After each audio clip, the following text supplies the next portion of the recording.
जय गोपाल जय जय राधा रमण हरि गोविंद जय राधा रमण हरि गोविंद जय गोविंद जय जय गोपाल जय जय गोविंद जय जय गोपाल जय जय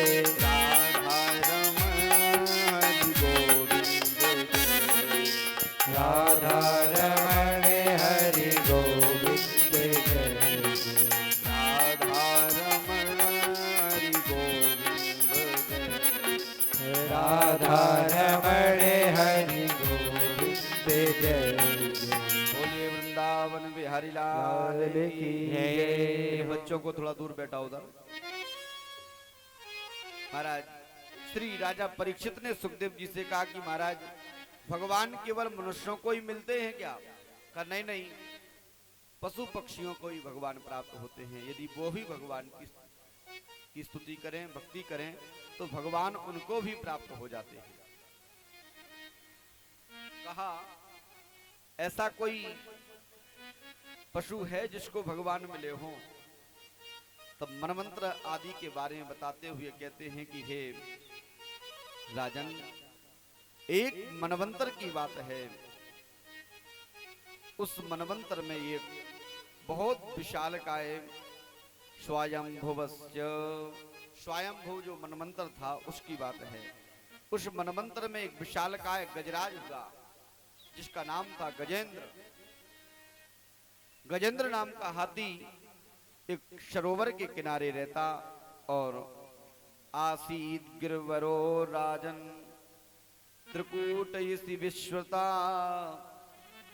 वहां पर त्रिकूट नाम का एक पर्वत था जो 3 खंडों में था, 3 कूट बने हुए थे।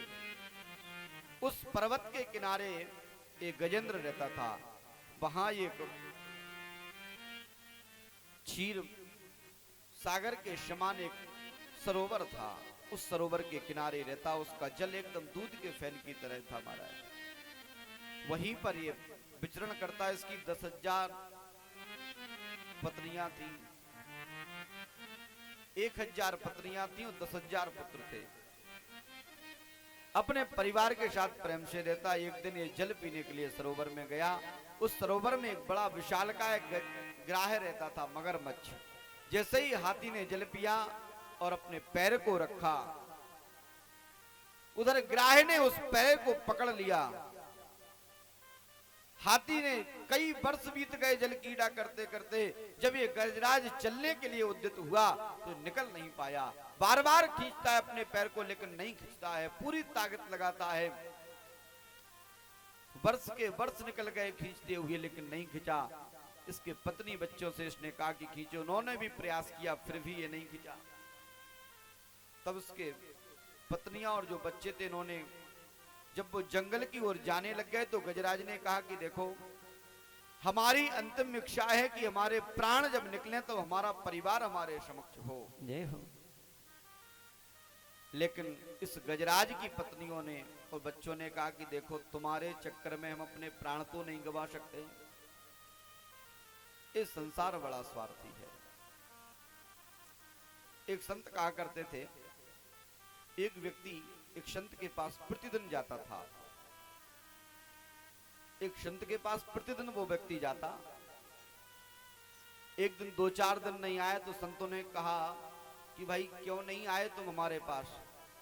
तो उसने कहा महाराज हमारी सगाई हो गई। तो उस संत ने कहा तो हमसे गए। फिर कुछ समय बाद 2-4-5 दिन फिर नहीं आया। जब दोबारा पहुंचा तो संत ने कहा भाई अब क्यों नहीं आए? तो कहा महाराज मेरा विवाह हो गया। तो संत बोले माता पिता से गए। फिर 1-2 साल बाद आता रहा। फिर कुछ दिन के लिए, 2-4-5 दिन के लिए बंद हो गया।